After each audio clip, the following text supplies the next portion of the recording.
Guys, this is Joe just popping in to ask if you've signed up for your free marketing consultation with MDT Marketing yet.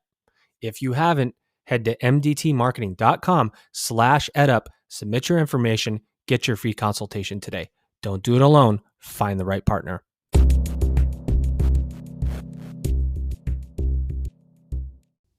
Welcome back, everybody, to another episode of the EdUp Experience, your podcast in higher education, where we make education your business. You know what? Let me just say right now, I've been trying to do a new intro from the previous intro that I do, and I totally messed that up. Elvin Freites, producer of the EdUp Experience, kind of said, here's what you should say. I did it once last episode. I already screwed it up, but that's what we do here. We like to fumble and bumble through things at the EdUp Experience and not be perfect. That's what I think makes it fun.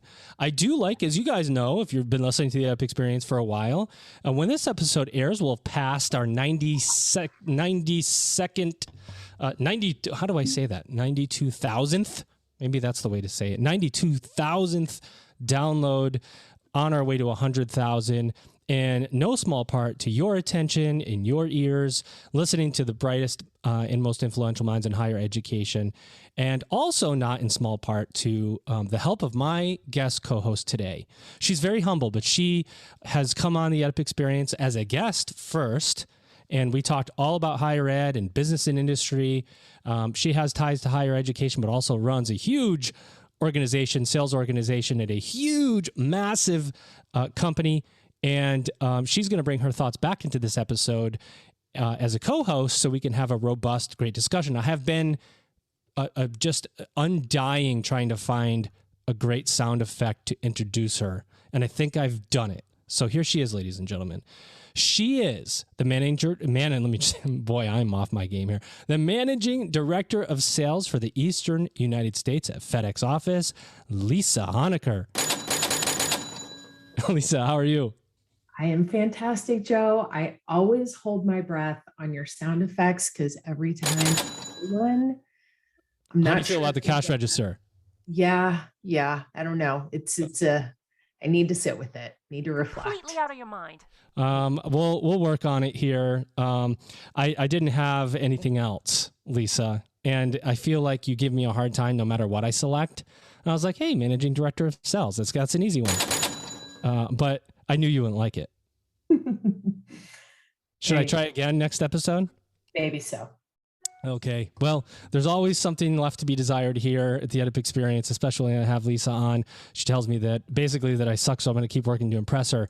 I think I've impressed her, though, by bringing in an amazing guest for this episode. I say I, but I really mean Elvin, our producer, who does all the scheduling, if you guys don't know that. I found a special sound effect to introduce her. Let's see if she likes it. Her name is Mamie Voight. She's always on point. She's the interim president at the Institute for Higher Education Policy. Mamie, how are you? Great to be with you, Joe. Thank you. I was holding my breath waiting for that sound effect too, and it's that was data processing, right? I see it. Yeah, I get it. And right. We're all about data, so I'm all for it.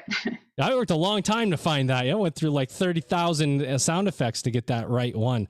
Hope you enjoyed it. Mamie, thanks for coming on the EdUp Experience today. I will apologize in advance. Apparently, I can't talk today, but I'm going to give you the microphone. And first, just level set for us. Talk to us about the Institute for Higher Education Policy and your work as interim president.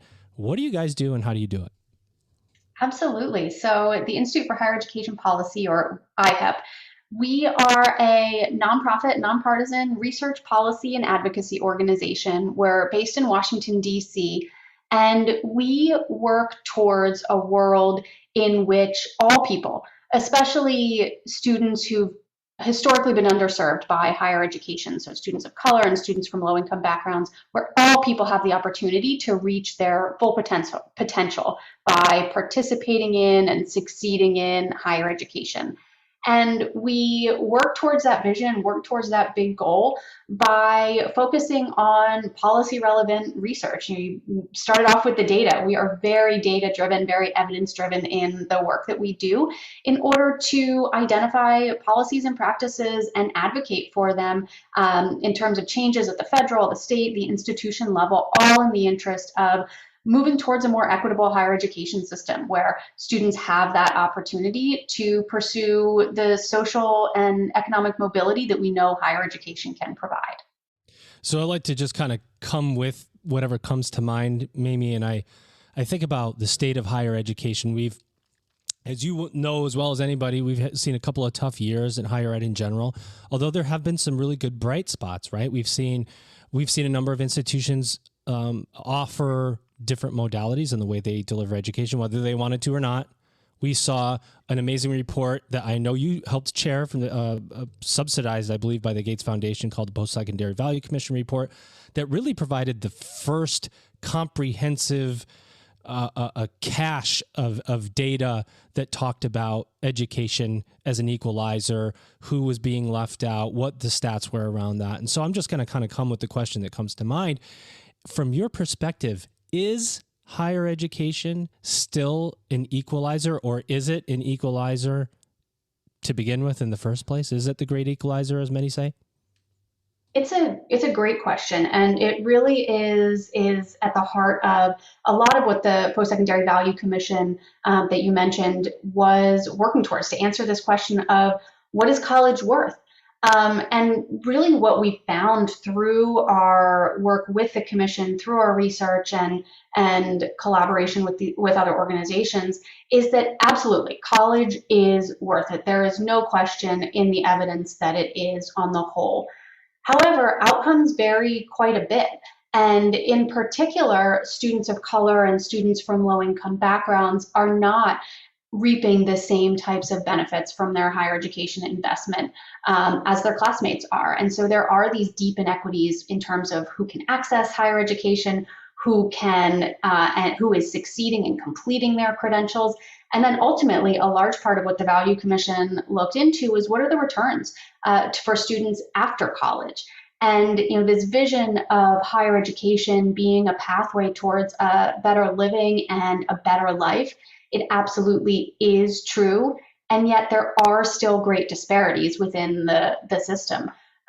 You mentioned the challenges of the last several years, and that's exactly right. Those challenges have been incredibly acute during the pandemic. And what the pandemic has done is really uncovered a lot of these inequities that already existed, and it's deepened those disparities even further in terms of access to and success in college. And so what the Value Commission really, the work really hopes to achieve is to mobilize this movement towards a focus on the equalizing and building a more equitable system such that person's chances of getting success and building towards that better living and better life after higher education aren't influenced by the circumstances of their birth. And so that's very much at the core of the work of IHEP and the work of the Value Commission.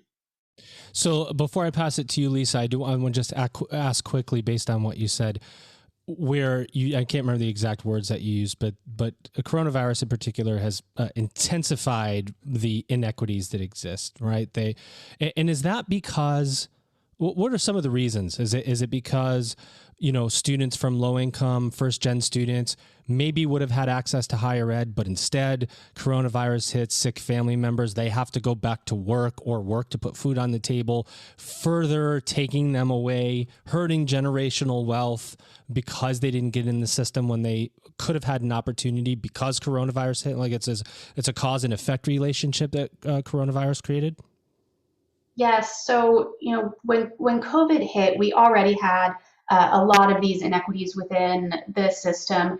And then the people and communities who really bore the brunt of the pandemic, both the health consequences, the economic consequences, also were then the ones who bore the brunt of the educational consequences as well. So students who maybe had been on a pathway towards going to college, now they had a family member get ill, or they had a family member lose a job, and that impacted their ability to go on to college because they needed the finances to be able to support it. So we've seen declines in enrollments, pretty heavy declines in enrollments, especially at community colleges and other less selective colleges and universities.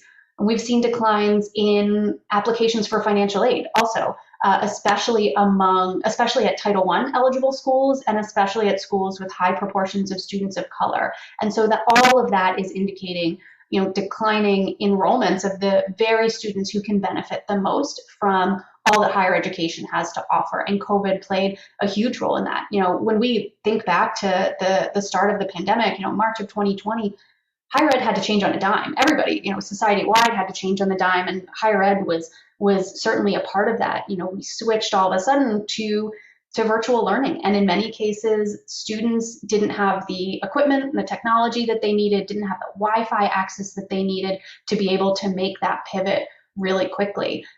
For many students who are student parents, they all of a sudden had their kids at home with them and without the childcare necessary to really focus on their studies. And in some cases, working students lost their income if they were working in the restaurant industry or in retail. And so all of those confounding factors really came together to just deepen this crisis for so many students. Now, higher ed also is doing a lot. It also showed some glimmers of hope here about how higher ed can change on a dime when needed. We saw a lot of schools, for example, move away from the SAT, ACT, eliminate its consideration in admissions decisions because students didn't have safe access to the tests. And so there's some really, I think, hopeful opportunities there about how we can change the system. And then a lot of colleges also looking at how to now re-engage students. Either who didn't go directly from high school to college or who were enrolled in college but stopped out before they got to their credential and stopped out for any number of reasons, but particularly because of the pandemic. And so colleges are looking at ways to bring adults back to higher ed. Now, Lisa, I want to pass it over to you, and just to impress you, I want to say my amazing co-host, Lisa Honecker, today. And I do want to ask you, Lisa, just real fast. Basically, everything Mamie talked about hurts a talent pipeline. You're a hiring manager of a pretty large staff. Is the battle for talent that we see written about all the time right now, is that a real thing in business and industry right now? And how real is it? Like, how mission critical and how on your list every day is, hey, develop talent, find talent. And what is that talent pipeline? Is it drying up? Is it there? Lots of questions, Lisa. What a profound question, Joe. And that is item number one on every hiring manager's mind. That's what keeps them up at night, regardless of industry, regardless of what layer of leadership you are in any organization. So, even from kind of that frontline team member, which we all know, we go to restaurants and they're short-staffed, but all the way up, it took me 7 months to fill a sales manager position. 7 months, that is a long time. So, and the lost sales that come with not having someone, hypothetically, right? There's a lot more than just time in there.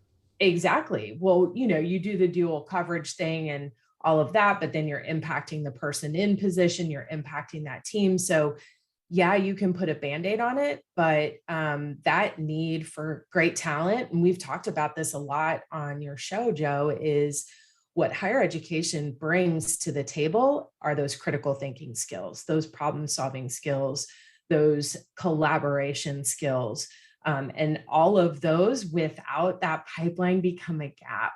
And so as a hiring manager, please, Mamie, do everything that you can. And I know when Joe and I were researching your organization, what we saw is this combination of leveraging data instead of intuition or feelings or, anything that you can't put your hands on, and marrying that with creative approaches to build those pathways. So I'm curious, from your position and so eloquently laying out the impacts of the last 18 to 24 months, what are some of those creative solutions that you are out there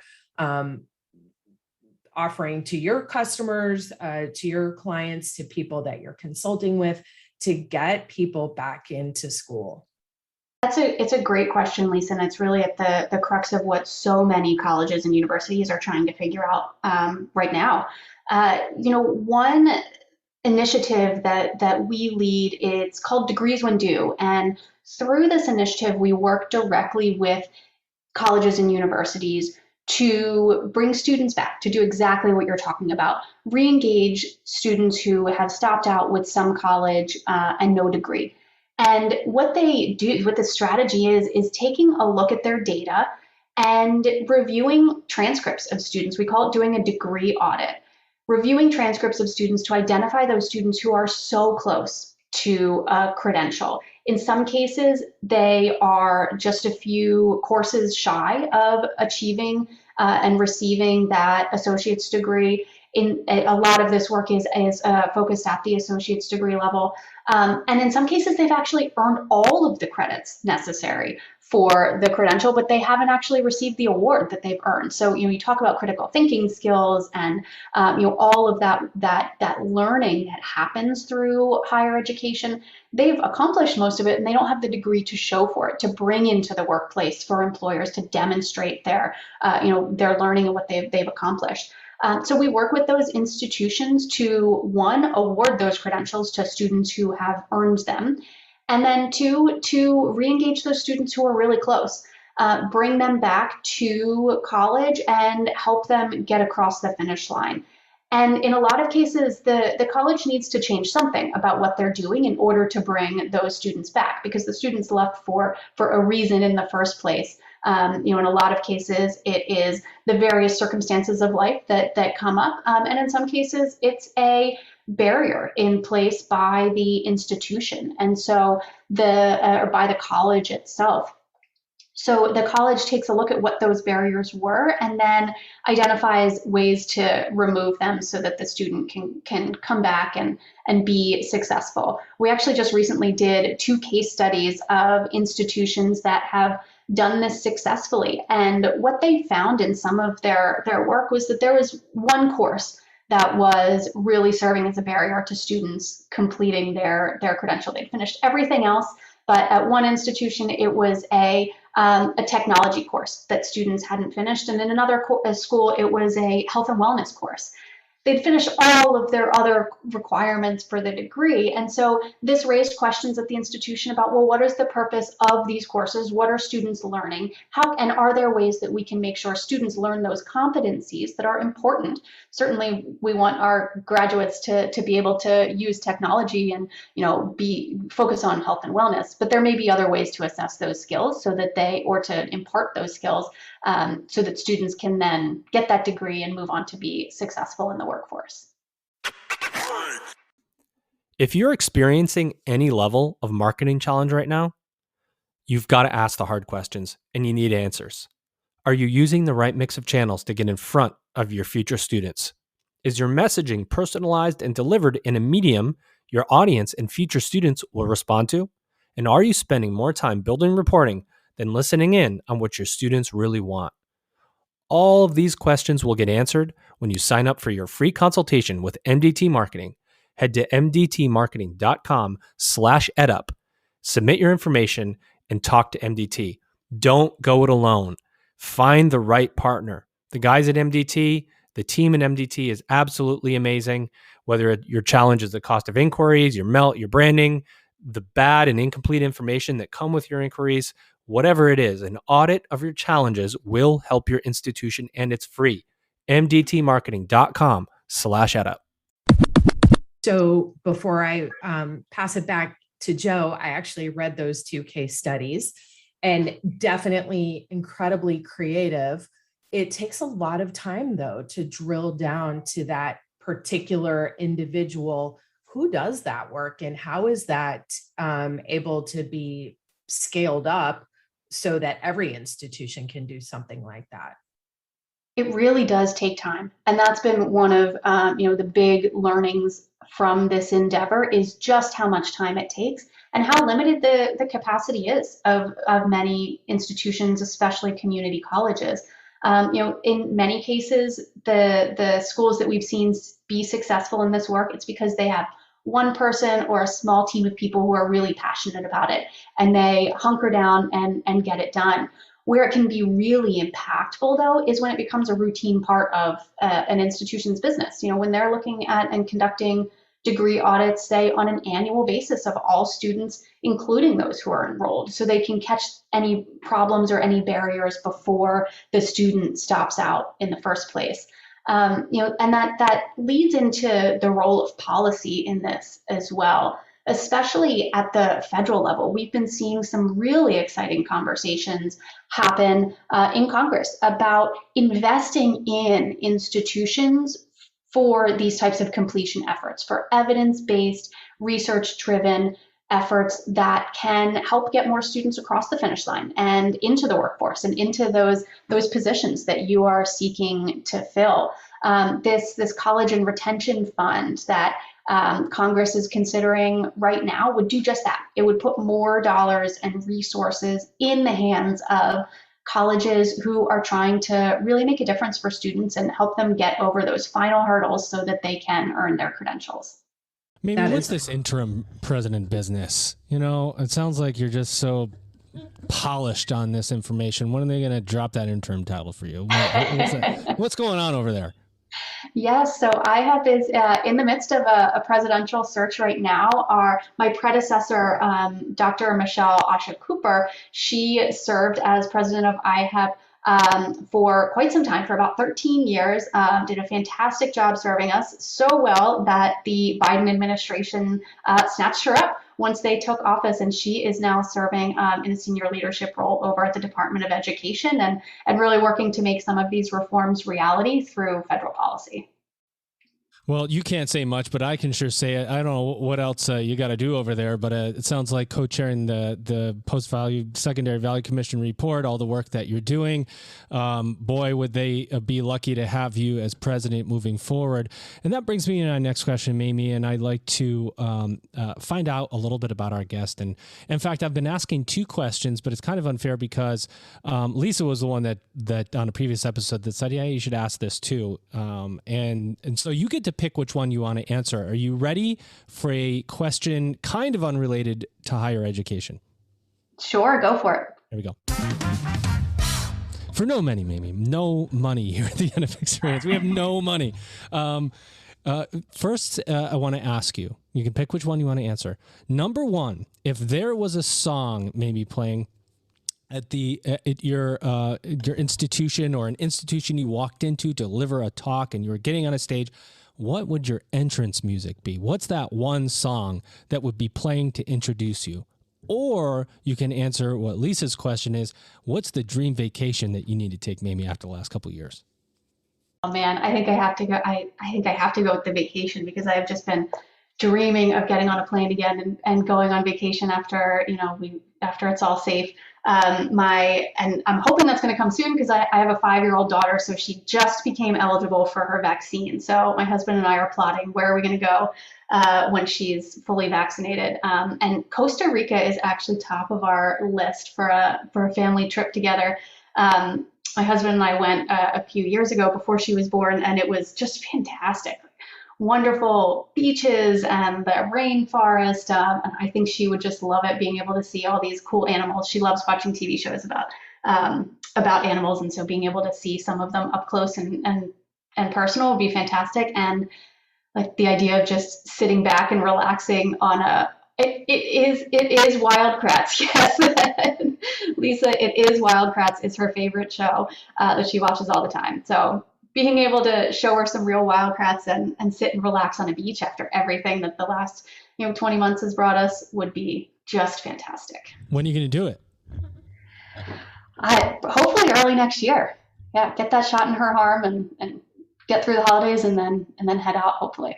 All right. Well, we're going to hold you to it. Maybe we're going to check in with you and say, did you ever take that vacation? That's one. Yes, hold me accountable, please. And that I think it's an important question. I want to ask this to you as interim president at the Institute for Higher Education Policy, with a 5-year-old at home, with all the disruption. You know, you could have had did you have her in school, or you could have had her at home? That causes disruption to women in the workplace. That's been a big talked about area of higher education, really in business and industry in particular, is how women have navigated through coronavirus, especially if they're a primary parent taking care of kids. Those kids are doing online school. I will tell you, I was lucky enough, my kids didn't have too much of a disruption, but my wife was doing homeschooling while I would go, and I'm like, oh my gosh, this is so hard to do. And it's a continual issue that's being discussed. And we're seeing that the connection to that is what's happening with the Great Resignation across business and industry, but specifically in higher education. It seems like there are going to be a lot of people that are leaving our industry. What's that going to do to the students? What's that going to do to the data, to the inequity in higher ed if we don't have the right people focusing on the areas? There's kind of a big spectrum of problems altogether that we have to solve. What are your thoughts on that?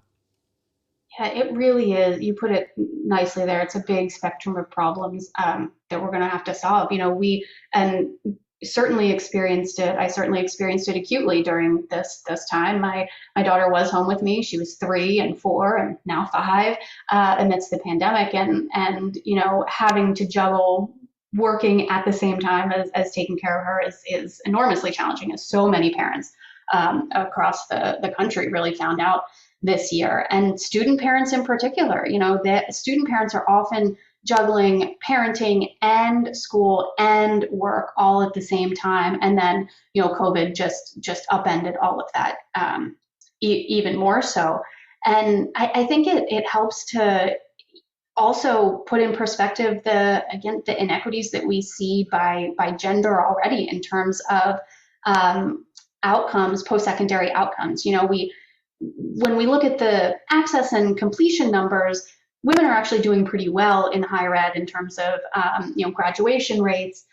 But then when, as part of the Value Commission, we looked more closely at their earnings returns after college, and there are enormous wage gaps that still exist, and that's across the board, and then including at individual programs. So, you know, a gender gap for students graduating with the same credential from the same school, women going on to earn far less than their male counterparts in the first year after college, and that gap just grows.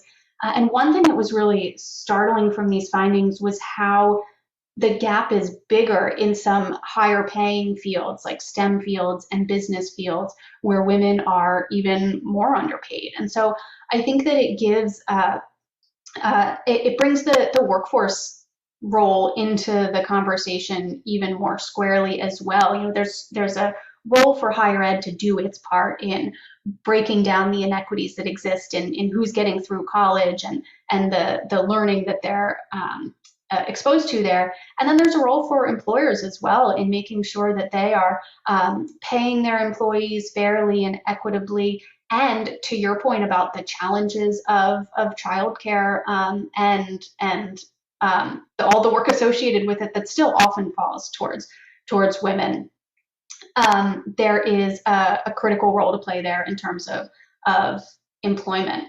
There's also a role to play for the federal government in terms of policy making in this arena too. You know, for example, the College Completion Fund that I mentioned earlier would invest in colleges to move forward some of these approaches that can help, especially student parents or working working students, to navigate some of those challenges to higher ed. The feds are also talking about increasing investment in the Pell Grant and making various steps towards doubling the Pell Grant, which is an investment in students from low-income backgrounds to be able to afford college. And all of that helps to set students up for greater success in college and after college as well. Wow. Lisa. That is so significant. So out of all of those things, what is the one that you are most excited and most encouraged about? Yeah, great question. And it's hard to pick just one because there has been so much interest and movement right now. I think the one that is especially exciting is the college completion fund, mostly because it's new. It's a new way of thinking about things and a new way of thinking about how a federal investment can really drive reforms and improvements and capacity building on the ground at institutions where students are directly being served. This would be a first of its kind grant program that would provide grants to states to develop plans to then provide that information to institutions, to provide that funding to institutions to be able to really make changes for students. And that could be really transformative to push change in that way. Joe, I'm going to pull you back in here in a second because I know you've got a lot of experience in this area as well. But what do you see, Mamie, as the two biggest roadblocks to making those things happen? Yeah, one of the big challenges is getting that funding passed through Congress and getting it enacted. This is the completion fund that I've been talking about. It started as a $62 billion proposal from President Biden. It then got scaled back to about $9 billion in negotiations, and now they're talking about $500 million. And that's been as the various cuts that have happened throughout the process and the negotiations and the way that Congress operates. And so, we had been super excited about $62 billion. That would have been truly transformative for higher education. The 500 million, it's still incredibly important and something that is something to celebrate because it will provide both some initial funding and this vehicle for hopefully future investments to be able to continue to go to institutions. So the actual dollars and cents of it, Lisa, is a big part of the challenge, and just the time that it takes for Congress to get things through our legislative process. Congress is slow. I mean, the federal government might be slow. I mean, that's been a knock on higher ed, right? Maybe for a long time, higher ed super slow. And it brings me to my question, because you brought it up earlier and you talked about it, this group of folks, when you talk about funding, you talk about re-engagement, you talk about higher ed models, financial sustainability, all leading many colleges to look at the quote unquote some college no degree market. Right? There's so many students. It's an actual part of the market, right? So I know at my institution and for my colleagues, we talk and how are we segmenting? How are we looking at geography? How are we looking at, undergrad potential students, graduate students? Oh, the some college no degree market, the transfer student market. So you're talking about I don't know how many millions. I think it's like 8 million students that have some college no degree. I'm not the data person at all. That's you, Mamie, but there's a lot.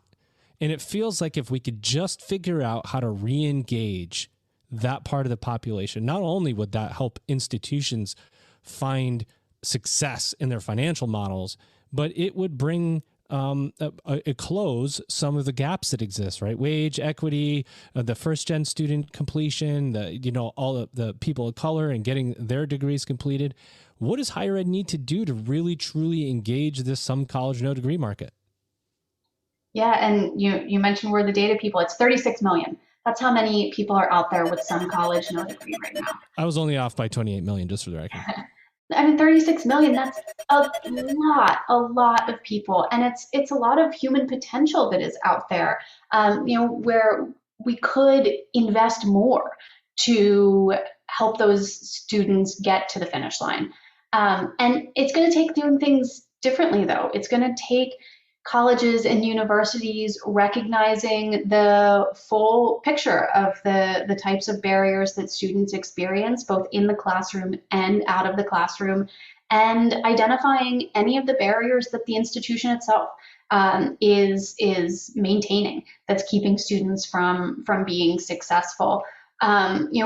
Most colleges are pretty big bureaucracies, and that's a lot to navigate for a student, especially a student who hasn't interacted with higher education or a big bureaucracy like that before. And so breaking down some of those barriers, building out really clear pathways to a degree for students, so it's clear what classes to take so that students can get into those classes at the right time to be able to make progress towards their degree. Addressing the unmet need, the cost of the degree, that includes both the tuition costs, but also the living expenses that students need to be able to finance if they're to be successful in college. If students don't have enough financial aid, enough grants and need-based aid there to cover their tuition and non-tuition expenses, then they're at risk of working too many hours that ultimately hurts their ability to learn as much in the classroom and complete in a timely way. Or they take on a lot of debt, which can impact the types of inequities that we see in terms of wealth accumulation after college, or they end up stopping out because they don't have the funds to actually pay the bills. So there's a number of things that institutions need to do to make those changes. One thing that we focus on quite a bit at IHEP is data and the use of data to really inform policies and practices and changes. And that can happen at the kind of 30,000 foot level of making sure institutions should regularly be looking at what are their completion rates, what are their retention rates, and how do they vary based on race, ethnicity, income, gender. And then that's at the 30,000 foot level, but then digging deeper and saying, well, what's the cause of those gaps that we're seeing? And what can we as an individual institution do to change those trends and get students on the pathway to completion in the most efficient and effective way possible? And data can be really powerful in helping to uncover those inequities and point the way towards solutions. I want to just note, as you answered that incredible, you gave an incredible answer to that question. Lisa and I trade notes, and one of the notes that she wrote down was 8 million, which is why I said that, and you said 36 million. So thanks, Lisa, for embarrassing me here on the EdUp Experience. I'm here to make you actually look like a star. Over to you, Lisa, if you have any more questions, or I can move into our final two. I just have one other thing, which is on the Equitable Value Explorer. Is that something that a student or a prospective student would use as a tool, or who's using that tool? That's a great question. Probably not. So it's not, we didn't design it to be a tool for a student or a prospective student. It's pretty data heavy. And so certainly a student could work on wading through it, but who we really intend to be the audience for that tool is institutions themselves.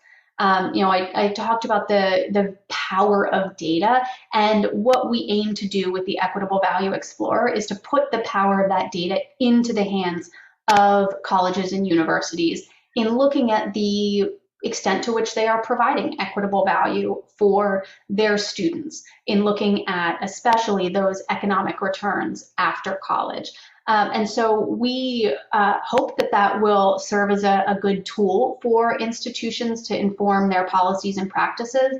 And it's also going to spur our next phase of this work, a good part of which will focus on working with states to be able to submit even more fine-grained data to get at those equity considerations. With the data that we have access to on colleges across the country, there are some limitations. We don't have earnings data by race, ethnicity, for example. We can't disentangle the earnings of students who completed their credential from those who didn't complete their degree. But if we work more directly with states and with institutions themselves, like the University of Texas system, which has sort of a special spot in the Equitable Value Explorer, when we work directly with a system like that, they can really interrogate those inequities in greater detail to inform policy changes even more deeply. And so through this next phase, we'll be working with more states. And we're working to recruit some of those states now to participate in this data-driven effort to help them, through a community of practice, really find some promising strategies to work against the type of inequities that we see in the data. What an important shift that's been, Mamie, too. I've got two final questions for you, but I just want to say that as somebody who's worked in higher ed for a couple of decades, first of all, kudos to you and the others. I know Dr. Millie Garcia I think she was co-chair with you. We interviewed her here on the EdUp Experience. She was fantastic too. It's really hard to please everybody in higher ed. Somebody puts out something like the Post-Secondary Value Commission report, which was the first of its kind report. It's easy to look and go, well, what about this? And you didn't include this, or how do you include that? But it's the first time I know of we really had a meaningful point of data that talked about value. And it's been a shift a little bit because, U.S. News World Report, and you have rankings, and I always joke that higher ed's the one business with elite institutions where you celebrate the number of people you don't accept, and you put out a press release about it. We had 26,000 applications and accepted 3,000, and it's a record year for us. And I go, you imagine Amazon doing that, or another company, big company, saying we didn't make 23,000 sales. Hooray. So, it's helped shift the narrative to discussing value at a community college, discussing a return on investment versus the elitism that is built in some, into higher ed in general. There's been a little bit of a narrative shift, and I think that your work has helped to do that. How do you respond to that? Yes, that's exactly what we want to do. We want to shift the narrative here and build a movement towards a focus on equitable post-secondary value. We should be looking at how well institutions are doing it at generating social mobility and economic mobility for students who've traditionally not been served well by higher education. So students of color and students from low-income backgrounds, that's what we should be focusing on, and that's where leaders should be focusing their attention, not on how exclusionary they can be. It should be about how well they're serving students and what value add they are providing to students and to society as a result of the education that they provide. And that focus on equity is really a core component of the commission's work. We purposely didn't answer the question of what is college worth just on the whole. It was answering the question of what is college worth for specific groups of students, for Black, Latinx, Indigenous students, underserved Asian American Pacific Islander students, students from low-income backgrounds, and women, students where we see in the data they're not being served as well as their peers. As a bottom line, it's really about pushing for higher education, generating a better life and a better living for everyone. And that's really at the heart of this work. Love it. Well, we have two final questions for you, Mamie. By the way, it's been amazing to have you. We do want to know what we missed. What didn't we ask you about the Institute for Higher Education Policy that you either hope to talk about today, something that you have that's coming up? Of course, drop your website, plug your website away to our listeners, anything that we should be following, looking for in the future, basically anything you want to say at all, take a couple minutes and do that. And then secondly to that, Mamie, what do you think the future of higher education is going to look like? Yes, so you've asked a lot of great questions. So I'll use the opportunity to plug our website. It's www.ihep.org. You also can find the work of the Post-Secondary Value Commission at postsecondaryvalue.org. And we also, I've talked a lot about our degrees. When do work around reverse transfer and adult re-engagement, really bringing back students from in that some college no degree population. We'll be coming out with the final report from that initiative in early next year. So folks can definitely keep an eye out for that, which will be coming down the pipeline. And then in terms of what the future holds for higher education, what I really hope that it holds is this more intensive and intentional focus on equitable value for students, on this equity focus rather than the exclusionary focus, and building us towards a world in which all students, regardless of race or income or background or circumstance, really can have their lives transformed through higher education, so that we make our way towards higher ed providing that better living and better life for all students. And so that is what I am keeping my eye on. That's what we're keeping our eye on at IHEP, and what I hope that we can all achieve together in the years to come. Amazing. You say it well, Mamie. You say it very well and clearly crystallize the value that you're bringing. I really enjoyed our conversation today. How about you, Lisa? Absolutely. I learned a ton. Same here. First, as I close out this episode, I want to again thank my amazing co-host who has visited me many times, always bringing something new to the conversation.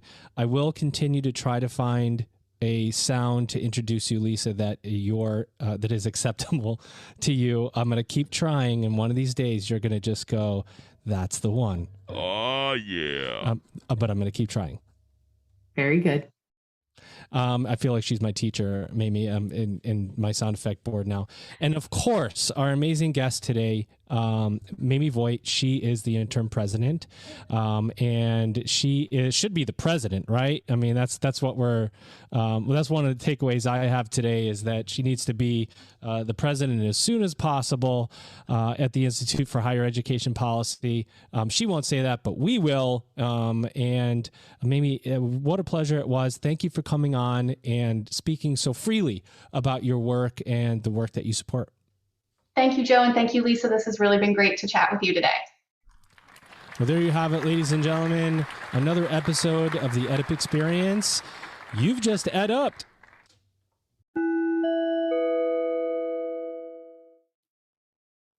Are you using the right mix of channels to get in front of your audience? Is your messaging personalized and delivered in a medium your audience responds to?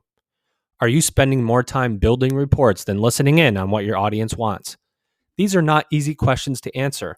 That's why our great friends at MDT Marketing are offering a free audit of your marketing efforts. Head to www.mdtmarketing.com/edup and submit your information for your free consultation today. Look, guys, you got nothing to lose. It's free. I don't know why you wouldn't want a free audit to tell you what you're doing, whether it's effective, and how you can make some incremental changes that can make a big difference moving forward. That's www.mdtmarketing.com/edup.